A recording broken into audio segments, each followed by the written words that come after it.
Sahabatku semuanya, pernahkah kalian kesulitan ketika ingin bertobat membersih diri? Tentu hal ini saya pun pernah mengalaminya. Namun, ada salah satu tips dari saya ketika kita sedang malas-malasan, sulit untuk bertobat. Tipsnya apa? Tonton video ini sampai dengan selesai.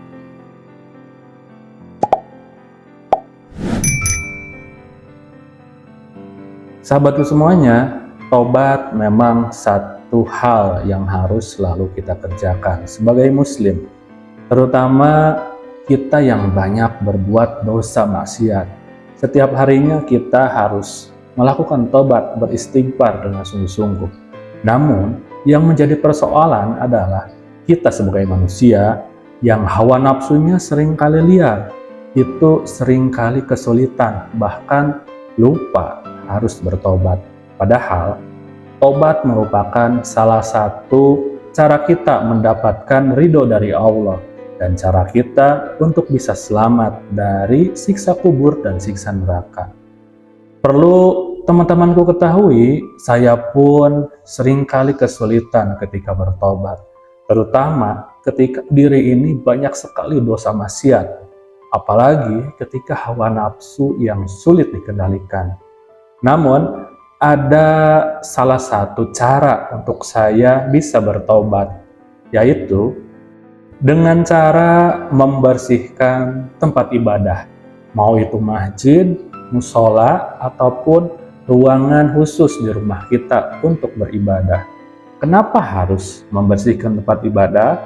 Karena ketika kita kesulitan untuk membersihkan diri kita sendiri, saya coba untuk kegiatan yaitu membersihkan tempat ibadah. Namun ternyata dengan kita bercapek-capek membersihkan tempat ibadah, ada hikmah ketika kita membersihkan tempat ibadah tersebut.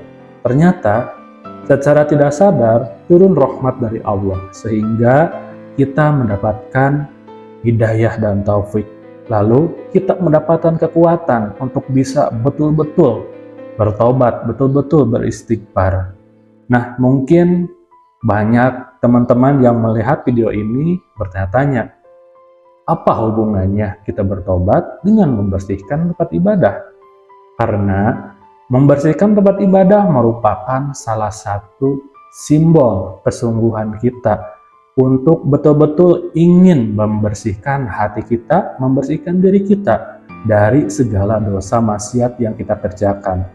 Namun apa daya, kita kesusahan ketika bertobatnya. Maka dari itu, dengan cara kita membersihkan tempat ibadah, kita secara tidak langsung melatih fisik kita untuk bebersih secara fisik. Dan lambat laun, kita pun di tempat ibadah tersebut akan mendapatkan rahmat dari Allah. Sehingga kita bisa bertobat dengan sungguh-sungguh. Jika kalian tidak percaya, coba kalian kerjakan ketika kalian sedang malas-malasan bertaubat, sedang kesusahan bertaubat. Coba bersihkan tempat ibadah di sekitar kita. Sehari, 2 hari, 3 hari, insya Allah kalian akan mendapatkan hikmahnya. Nah, itu salah satu tips dari saya. Cukup sederhana kan? Walaupun sederhana, tapi tidak banyak orang yang bisa melakukannya. Karena terbelenggu dengan hawa nafsu dirinya sendiri.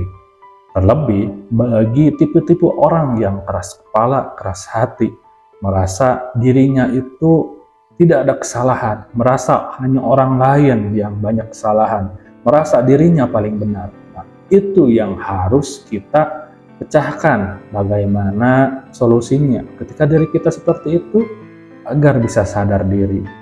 Coba kalian kerjakan, membersihkan tempat ibadah di sekitar kalian. Semoga dengan kalian membersihkan tempat ibadah, turun juga rahmat dari Allah. Lalu kalian bisa lebih mudah untuk bertobat dengan sungguh-sungguh, dengan tulus. Sehingga tobat kalian diterima oleh Allah, lalu diri kalian bisa bersih kembali secara zahir dan batin. Nah, tobat ini adalah PR kita seumur hidup. Masihkah kalian tidak mau bertobat kepada Allah, sedangkan setiap harinya kalian berbuat dosa maksiat? Jika kalian tidak mau mendapatkan pertanggungjawaban yang jelek di kemudian hari, yuk kita taubat. Mumpung kita masih diberi umur, mumpung kita diberikan kesehatan, kesempatan, mari kita bertaubat. Pokoknya saya memberikan semangat kepada semuanya. Jangan patah semangat, jangan bosan-bosan di dalam kehidupan ini untuk memperbaiki diri. Sekian video kali ini dari saya, semoga bermanfaat. Sampai berjumpa kembali di video selanjutnya.